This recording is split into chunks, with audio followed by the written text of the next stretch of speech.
How was Vegas? Vegas was regular, man. It was an in and out kind of thing. So I ended up landing at 1, had lunch at 2:30-ish. And then by the time that was done around 4, the game starts at 5:30. Yep. So then game straight to shouts to the family at 8 Cigar Lounge at Resorts World. They hosted us for the No Fouls Given NBA Cup edition of the podcast. So I just jetted straight over there. We did a show with Tony Allen and Zevo, who they now do a show called Out the Mud, really which is very aptly named. And we did a really cool episode with them. But I'm not going to lie, bruh. I gained a lot of more appreciation for Justin Verrier and the shit he was dealing with me and Rob Mahoney, who are just basketball nerd blowhards, and it's whatever. Like, try to imagine you being the host, and it's Paul Pierce and Tony Allen, who, let's just say they imbibed a little bit before the podcast. Was. I've done radio with Amin for years. I get it. Years. Like, bro, so not only had they had a couple before, but, you know, they're like really close. They have this like big brother, little brother dynamic where we're guessing the lines and we're picking like over, under, and Paul Pierce is like, hey, man, I'm taking the over on Tony Allen's hairline because his barber was so trash or something crazy. And then that turns into a whole whatever. It was a lot. So by the time we got done with that, because we ended up doing 2 episodes, shoot, man, it was like 11:30 or something like that. It was like 11:30. Yeah. And then I just went to B-Bar at the Wynn because, you know, I had to stay at the Wynn. You feel me? Of course. Oh, yeah. Like, you know, I had to be at the Wynn. Big time was here. Yeah. No, we don't live the Park MGM life. I can't do the media posted 20 G's and chips. 20 G's and chips like it's nothing. Definitely his. I can't do the media mandated hotel at Park MGM, which respect to Park MGM. I'm a Wynn guy. No, you know no respect to Park MGM. I left on my own volition, went to the Vidara, went home to the Vidara where it smells good. They don't have that carpet and they don't have those rooms. I'm a broke boy. I stayed. The people that hosted you. You shout out the people that hosted you. I'm shouting out the Vidara. Thank you for saving my final 2 nights. Oh, shit. That's too good. Shouts to Vidara. And they're all MGM, so I think it's fine. We just did B-Bar. My guy, Jared Weiss, came through. By the way, Jared Weiss, fucking big timer. He comes, he says hi to us briefly so he could go leave us and go schmooze with Mike Brown, who's celebrating the cup and all of that. I'm like, yo, brown-nosing ass Jared Weiss. Whoa. Someone may be a little upset that the brown-nosing crown has been taken. Is that what's going on? You know what's funny? No Demo in the crowd? You know what's funny? I had like 2 glasses of wine at our taping, so I wasn't drunk enough to go introduce myself to Mike Brown and pretend that we're old friends and pretend that I've done nothing but praise him since the Cleveland days. And like, I thought you got raw deal in Cleveland and LA, man. Yeah, the Lakers thing wasn't your fault. Oh my God. I was too sober to do any of that stuff. But Mike Brown was having a good time. It was cool, man. It's cool. Vegas is always good. Yeah. Maybe anybody won enough money to get Pelicans box tickets. Oh because my God. There's a deal before we get into it. There is a deal. $750 for 24 seat tickets. Makes it $31 each, $31.25 each, and 3 parking passes. Bro, there can't be a worse job than trying to sell Pelicans tickets right now. My fiance is a huge, she loves live sports. Yeah. That's her thing. If I told her these Pelicans prices, we'd be buying New Orleans tickets yesterday. It would be cheaper for the 2 of you to go to New Orleans, than to go to a Laker game. It's crazy. Yeah. It's, man. That is, I mean, By the way, why do we need expansion? We could just contract the freaking Pelicans and just move them to a real city that wants the team. Look, I think there are a couple of franchises. I don't think you relocate them. I do think you have to contract and then build a whole new franchise. I'm not saying who. Okay, I got I'm not saying who, but yeah, I think the vibes, you just gotta, there's no exorcism that can get rid of it. It's almost like a demolition of a building, a controlled demolition. You don't start, you could renovate it. You could renovate it. But even if you move, the curse does follow you. Just, of course. You just gotta look into it. I guess that's true of the Clippers too. Yeah. All right. I was hinting at it. I wasn't going to say it. Hence Do you believe? Do you believe? Maybe you do, maybe you don't. Do you believe? I don't know if I do. Do you believe? Maybe you do, or maybe you don't. Do you believe? I don't know if I do anymore. Do you believe? Let me know when you have time.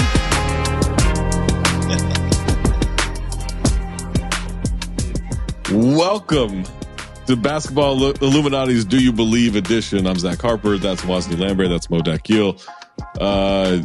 Watch out on his podcast enough. Yeah. That's enough. It's no fouls given. No. It's no fouls given. Listen to that. Make sure you check it out. Mo on Offside, NBA TV, X live streams, XNBA live streams. I definitely didn't say Twitter on the thing. Why would you say it there? May's not editing that out. Check out the bounce. Can I share with you guys one story from the show? Because I don't think it made it onto the show. I think this happened pre-show. Okay. So Paul Pierce is telling stories about Ubuntu Celtics, and he's like, when we had off days, a lot of times I'd host parties at my house. We go out. Mm-hmm. Party ends at 2. We go back to my crib, party till like 6 a.m., whatever. That would be it. 2 to 6 at my crib. I would host it, get my young guys involved, whatever. He's like, one night, everybody had left. Tony Allen's one of the last people there. He's like, Tony, what time is practice tomorrow? 12. And Paul is like, you know what? I usually try to get to practice like an hour and a half earlier, but whatever. I'm like, fuck it. He ended up getting there what he thought was 30 minutes before practice started. He gets there, practice is already going. And he's like putting his shit on, hopping on. And as he's putting his shit on, he screams, TA, you told me practice was at 12. he just throws Tony Allen under the bus. Ubuntu. That's what that means, right? Throw Tony Allen under the bus. That's how it goes. Yeah, it's Tony Allen's fault I was late. I love that. All right, let's get into our first topic. Gentlemen, do you believe the Knicks will make the NBA Finals? Fresh off an exciting victory in the NBA Cup over the Spurs, the Knicks sport the second best offense, fourth best net rating in the NBA. James Dolan will not hang an NBA Cup banner in Madison Square Garden. There are Atlantic Division banners. There's a Hulk Hogan banner. There's a Billy Joel wrestling banner. For 30 years. Billy Joel's there. Yeah.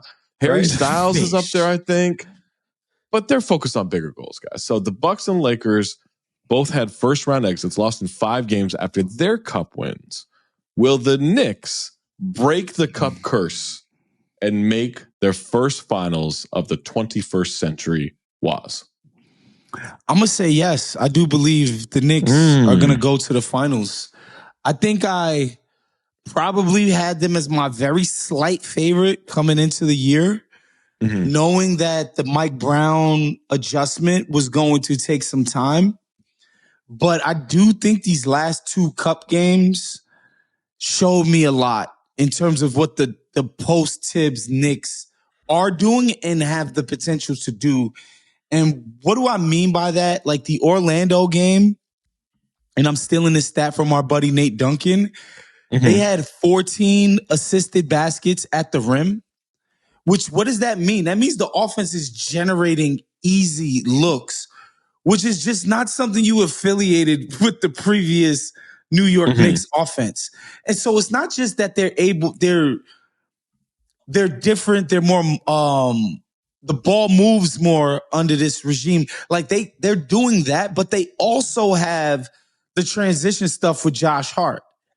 They also still have the ability to bludgeon you on the boards with the Mitchell Robinson stuff.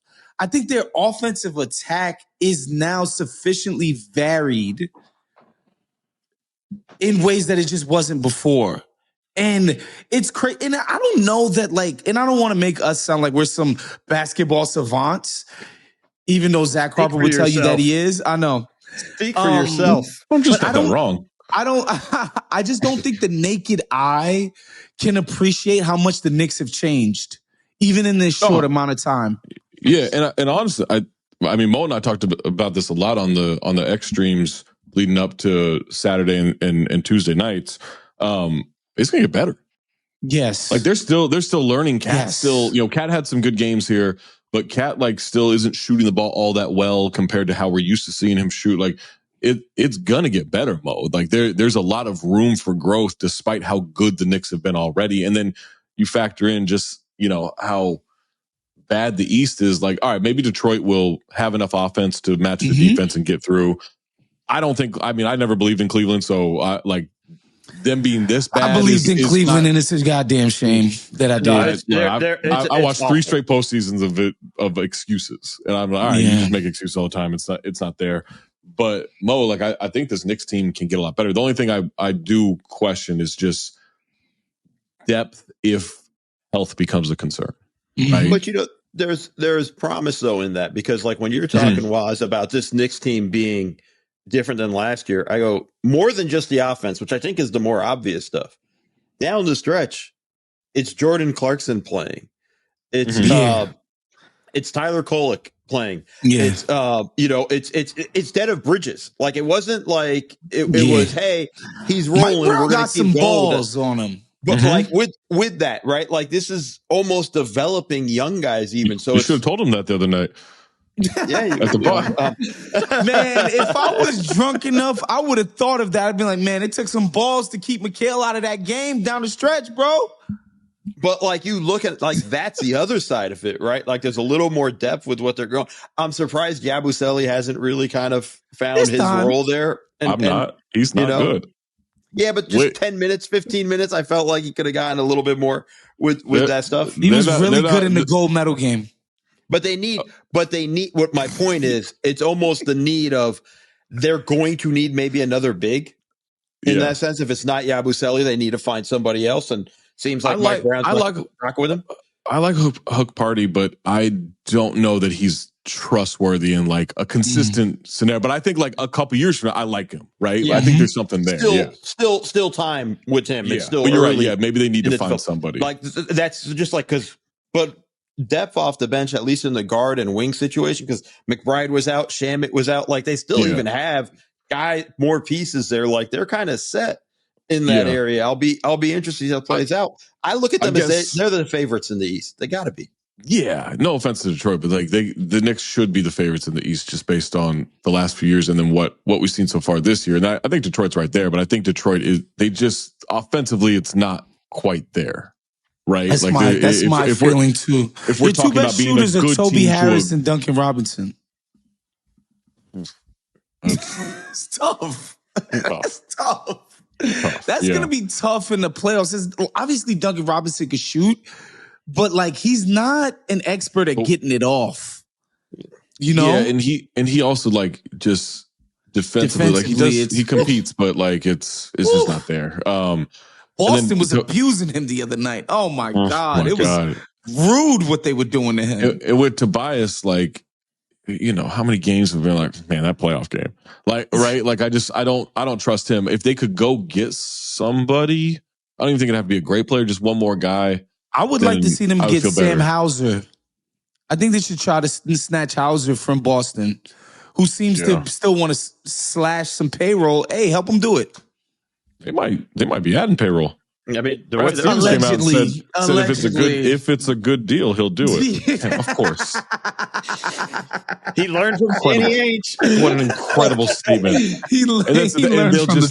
They'll eat it up there. Ooh, if it's a good deal, we're not doing any bad deals. We might be biased, and then all the fans run to the trade machine for trades that are never going to happen. Yeah. But I do think Detroit's there. I think Detroit can figure it out. I don't think it takes too much for them to figure out. I just think, look, I'll always take the high-powered offense over the great defense, especially in today's game, right? Today's game, like it's really tough to do that. We saw Detroit put up a great fight against them. I think Jalen Duren will be a huge part of that. Obviously, how much he can kind of control Mitchell Robinson on the boards and everything, because he's a great rebounder. I mean, Duren and Robinson are both great rebounders. So I'm interested in that matchup. Maybe someone comes through. Maybe someone steps up. Maybe that's Orlando stepping up by the time, if they can get healthy. Yeah. But yeah, like I think the Knicks should be the favorite to get to the finals now, but you got to break that cup curse. That's tough. Got to break the cup curse. The 2-year cup curse must be broken. 2-year cup curse. But I do want to say something about the banners and stuff. I think being self-conscious about winning a trophy, I think is ridiculous. Especially when, for a fact, we know these teams were trying their asses off to win. Yeah. And for 3 days, everybody was convinced the Spurs were going to kick the Knicks' asses. Yeah. And the Knicks come out and do the opposite and just beat them up in the fourth quarter. Like, bludgeon these young kids, belt to ass. Like, come on, why should they not be proud of this accomplishment? And it's as if like the Knicks players are so remedial, they don't know that this isn't the NBA champ. Like, what are we doing? This is my thing. This is what I would say about, because the Lakers had to be like coerced into putting a banner up. It's right? the first when one. They won the cup. I get it. Yeah, but this is what I would say. Grow the fuck up. No one is treating it as an NBA championship. Yeah. You can celebrate this. You have division banners. You have a Billy Joel banner. The Lakers have a Taylor Swift sellout banner up there in the arena. Like, grow the fuck up. It's not going anywhere. So just accept the part of the culture. No one's gonna like be like, ooh, like make it a different looking banner. It's not even like that's all you got to do. Like, grow up. Oh, we don't want to like put the bench. It makes us no. Shut up. You haven't like the Knicks haven't won since 1973 pre-merger. If your put team's something up that isn't Hulk Hogan. If your team's so fucking fragile that putting up that banner will make them feel like, we've won, we're good. Like, come on, like all of it's just lame. And the thing, back to Waz's point, the way they rushed the court when it hit 0 on the block, they were that happy. Might have been the money. That might have been the money. Sure, and I'm happy about it. I'd be happy too. But put the banner up that says $530,000 per player, 2025. Love it, all of that. Let's do it. Like, I don't care what's on the banner. Just put the banner up, celebrate it. It's hard to win in this league. You want to have moments where you can at least celebrate a little bit. Yeah. That's a good moment right there. Grow up. Just grow up. It's so dumb. I'm not saying you have to love the cup either, but like Adam Silver's not letting this go anywhere. So you might as well embrace it. Like I asked for like, I had the section today of like, hey, some of my friends kicking out around these ideas of the cup. How would you, how would you improve it if you're going to improve it? I got people emailing in like, end the cup. What are you talking about? This is propaganda. I was like, it's not going anywhere. It's not going anywhere. So you might as well improve it. By the way, we can't just put Mac McClung in it and hope to revive it every year. This isn't the dunk contest. There are actual ways to improve the cup. It's not perfect. So like, you might as well try to like think outside the box and figure that out, because it's not like Adam Silver loves it. It's not going anywhere. Yeah. Hey, speaking of the cup, do you believe the NBA is bluffing about leaving Viva Las Vegas? Starting next season, only the NBA Cup final will be held at a neutral site.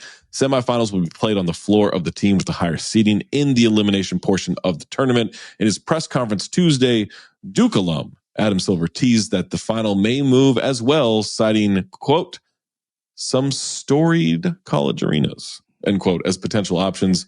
He said, we're looking at other ways we can do this. I had in the bounce of the day ranking like Seattle or Mexico City, Honolulu, just some ideas, Vancouver, just some ideas of where you could put it. But here's the thing. Talking to people around the league, talking to, people who have been discussing this, the players want to go to Vegas. You know where the players aren't going to give a fuck about going? Lawrence, Kansas. Lawrence, Kansas. Cameron Indoor Stadium. What the fuck Chapel are you Hill. talking about? I get it for like a TV product. Yes, I think like, and this is going to be a TV product. I understand the draw of like, we'll have like a crowd on top of them. It'll be loud. It'll be crazy. Maybe. I don't know if Duke students are going to give a shit about that. They're not going to be at these games. Like, stop like it. I think you have to, if it's going to be in December, it has to be a place players want to go. Yeah. I promise you, this will be the last in-season tournament I appear in person to. I promise you. I'm not flying to Durham, North Carolina in the dead of winter. Y'all got me fucked up. Absolutely. Lawrence, Kansas. We're going to go to Louisville? Lexington, Kentucky. You go to Lexington? Motherfuckers are crazy. You're insane. Bloomington, Indiana. Fuck that. Tuscaloosa, Alabama. Let's go. Yeah, you want to go to Gainesville? You want to go to Syracuse? What are we doing? Yeah, let's go to the Carrier Dome. What the fuck are you talking about, bro? You want us to go to goddamn Stores, Connecticut? Really? Really?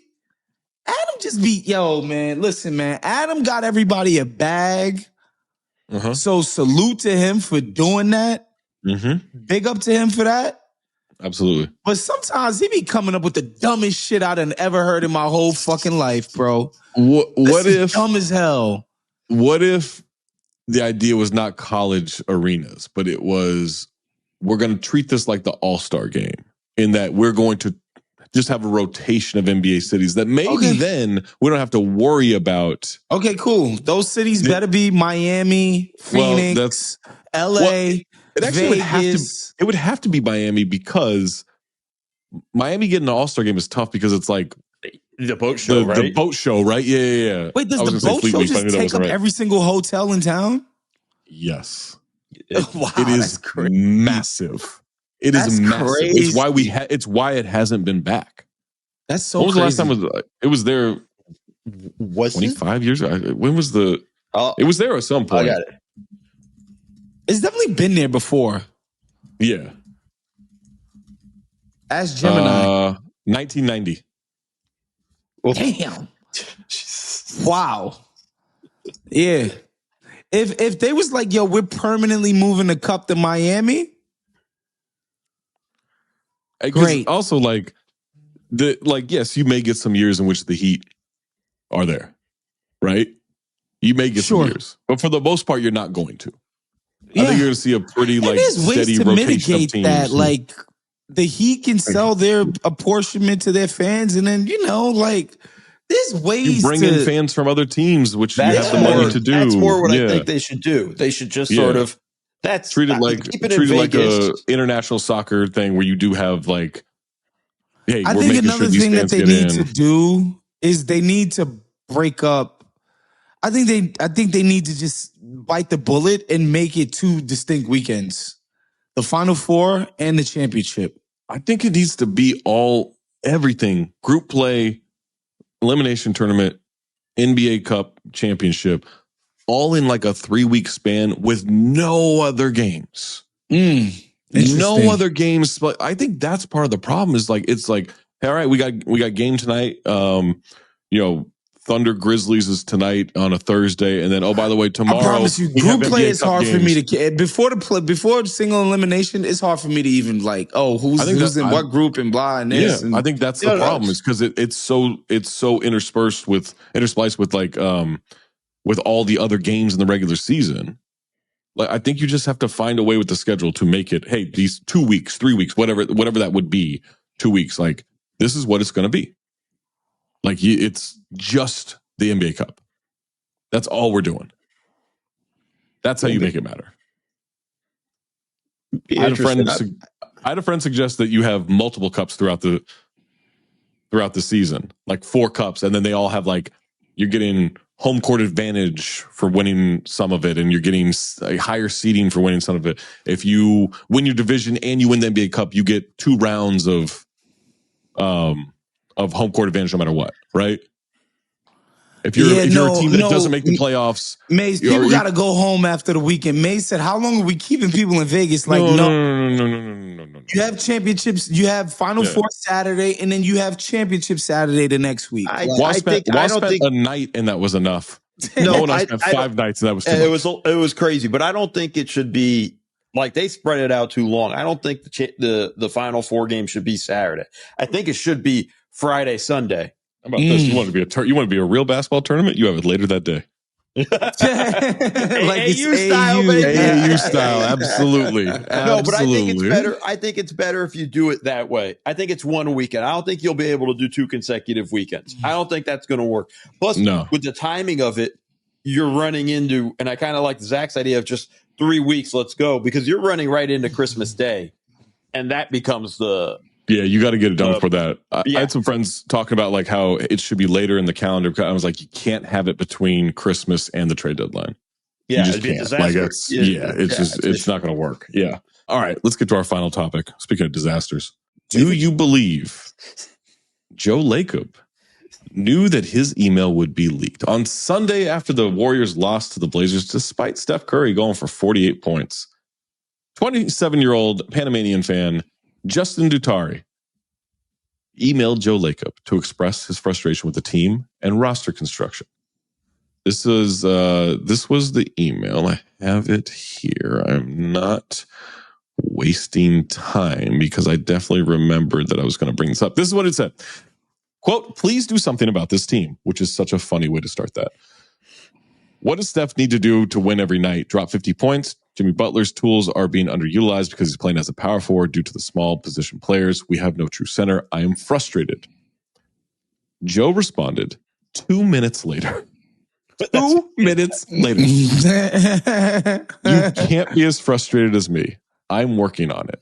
It's complicated. Style of play, coach's desires regarding players, league trends. Jimmy is not the problem. Joe," from my iPhone. Now, there's a possibility. Maybe Steve Kerr doesn't just get to coach as long as he wants to, right? There's some frustration here. We got the Jonathan Kuminga thing again, and it's so funny. Steve Kerr just said, I think yesterday after practice, that Kuminga has played great in practice, and so he used the word rewarding him with a spot in the rotation, and then said, but he framed it as saying like, "Look, I really only like to play. I can only really play 11 guys in the rotation. I really only want to play 10. So you guys are going to come in here afterwards asking, hey, why didn't this player play? Why didn't this player play? So, I'm going to get these questions regardless." There's a difference between why didn't Guy Santos or Pat Spencer play and why didn't Jonathan Kuminga play. There's just a difference, Steve. I know you're trying to spin this thing, but there's just a difference. Is it possible Lacob put a little pressure publicly on the old Steve Kerr? It wouldn't surprise me. I think Lacob is definitely, I think he has a respect for Steve Kerr, but I don't think he sees Steve Kerr as some sacred cow. Right. That's been obvious in his dealings with Steve Kerr over the years. Even Steph, like Lacob and them have been like, yo, we're going to negotiate your deal. You don't just get the blank, get every single deal point you want. We're going to negotiate with you, right? And that's seemed to be how they view Steve Kerr, but this would be honestly one of the smartest, cynical ways for ownership to do something like this. Like, I could see a different ownership trying to pull something like this off and it being just disastrous. So, yeah, I could see this being Joe Lacob. Like, I know this fan's going to be like, oh my God, the owner responded to me, and it's going to get out there. So let's give him something. Definitely got a flood of emails. Definitely. I have I think Lacob set this all up. Ooh. Wow. To be able to, he responded 2 minutes afterwards. Like, come on, man! Like, you get crazy. The email, and it hit his phone. Your public email? It was like I believe it was 8:40. No, it was his business email. Oh, so the guy just guessed the address based on like some educated guessing. But I believe he sent it at 8:44, and Lacob responded at 8:46. I'm pretty sure that was the timeline. I'm just saying it's pretty convenient of like, and then he responds right away. Like after a frustrating loss. I have a lot of questions of like that. I'm just going to put that out there. I can get my takes off without having to do a press conference, without this, and I can take a couple subtle shots here and keep it moving with all of that. It's not Jimmy's fault. It's not Jimmy's fault. It's going to replace. It's not Blake's fault anymore. And it's just all of these things. I have questions that he knows it's going public the moment he sends that, right? Like he's not. I mean, I can't. Yeah, he's too smart not to. Like he talked about having a threesome with his wife and the trophy. I don't think I had ever seen that, but that was like, yeah, man, we took that thing into bed. Like it was after 2015. I'm pretty sure. Weird moment there. Hold on, I'm going to Google. Did Joe Lacob sleep with the NBA trophy? I believe you, Zach. I just know I missed it. But again, like all of these things, like this Warriors team's an absolute mess. Right. And I even laughed. I saw something where like, oh, they're now willing to part with Brandon Podemski, who was the piece they wouldn't move for Lauri Markkanen 2 years ago. Like, I mean, it's like, what are you doing? Yeah, they fall in love with their draft picks, bro. I'm trying to think how many players down the road it would take before I'd be like, yeah, I'm not including Podemski on there. Oh my God. It's a lot. It's a lot of players before I would get to that point. And he's not bad. I just, come on, man. What are you doing? It's not a guy that holds up the deal. Like it's that should never be the case. And also, I'm hearing the Giannis rumblings. It's like, all right, Draymond Green and some stuff. That's supposed to get you Giannis? That's going to get it done. That seems unlikely. I got a quote. Quote, I made a promise to myself that I would sleep with the trophy that night. Nicole, his longtime fiance, and I did sleep with it. I'll leave it to the imagination, he says, grinning. We had a lot of fun with it. And that's not leaving it to the imagination, bro. You literally said what you did, bro. Because he knows what he's doing, Lars. He knows what he's doing. I'm telling you, this email was all set up. Also, thank God that was a proper memory I had from 2015 and not just something I made up in my mind. That you accepted? You were a little bit worried. You think about Joe Lacob and his wife doing the hanky-panky with the Larry O'Brien? Like, that's a tough thing to confuse. Baby, I'm trying to bring Larry into the bedroom tonight. Larry? O'Brien. It's made of gold. May said Ellison? That might be a tougher sell for Joe there. Might be a tough sell for Larry. I gotta think like look, this thing's teetering. Like they're 13-14. Yeah, right? It's been a big, huge disappointment. Not been good. It's been a disappointment. What's that? The freaking projection models, which I don't know why, just assumed they'd play at the pace that they did when they got Jimmy. Which I'm you gotta assume like they would be somewhere in the middle. Of what they're doing right now in that pace. Yeah. That's what I assumed. Yes. Yeah.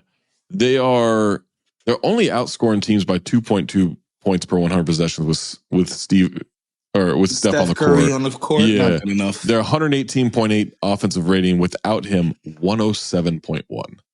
They just flat out can't score without him. Awful. It's awful. And it looks terrible. It's almost watchable when he's off the floor. It's like same thing with Jimmy. Jimmy 115.5, not quite as good, but 115.5 on the floor. I'm assuming a lot of those minutes with Steph, 107.1 off. Yeah, not good. Yeah, it's just, I mean, they're just. Is Jonathan? Do you guys think Jonathan Kuminga getting more minutes is going to fix that? No. The thing I don't think he's going to get more minutes. He'll play today. But that's the thing. It's such an up and down with when he gets minutes. They're also getting smoked when he's on the floor. Like they're minus. Look, on off net rating is not a perfect stat by any means, but they're minus 4.5 per 100 possessions with him on the court, plus 4.2 with him, or plus 4.1 with him off.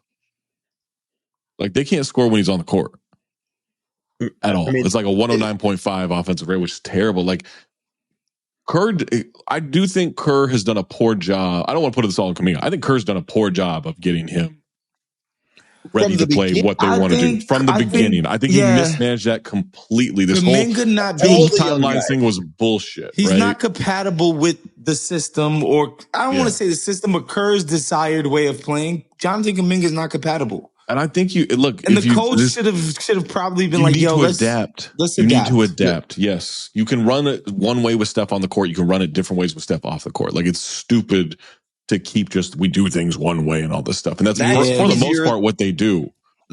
That's easier than two timelines. Trying to straddle the two timelines is a terrible job of. Like, just being able to adjust your offense. They got out of those two lottery picks, they got Wiseman and Kuminga. Sheesh. Got Moses Moody too. Well, but don't worry, that they will not trade Podziemski for Markkanen.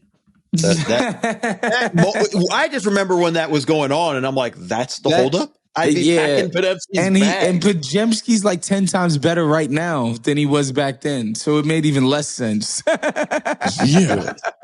what did they think he was going to do? That good back then? No, he was fine. He's fine. He's a fine role player. You can find a lot of him. Yeah. He's not going to be someone that all of a sudden becomes he like Austin way Reeves. better than Jordan Clarkson is? I don't think so. He at least plays defense. Yeah, that's fair. But better, I don't know. I think that's you know what I'm saying. It's like, that's a question mark to me. It's marginal. It's marginal though. It's not. Yeah. That's the difference. Is he way better than Benjamin Mathurin? Benedict Mathurin, excuse me. I don't think he's better than Benedict Mathurin. That's what I'm saying. Like, what are we doing? Do you think the Pacers would ever be like, we don't want Lauri Markkanen?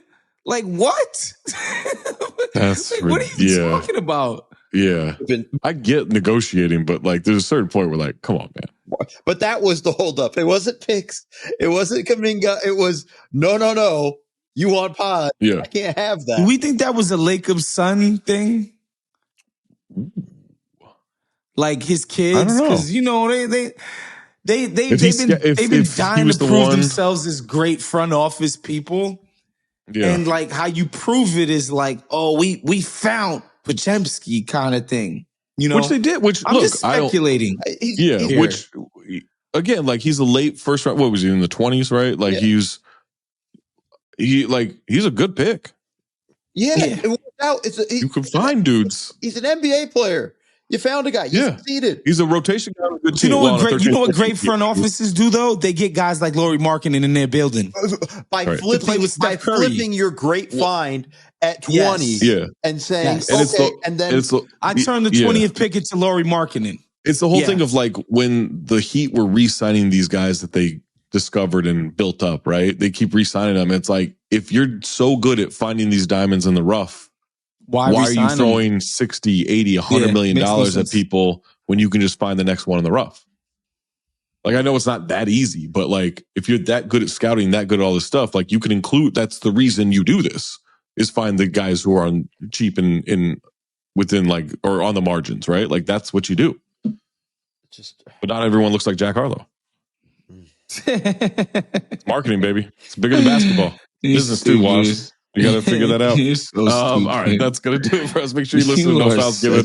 Check out Mo on Offside. Check out Mo on the NBA TV and X live streams. Check out The Bounce. Check out Deals and Dunks on SiriusXM NBA Radio every day from 1 to 2 Eastern.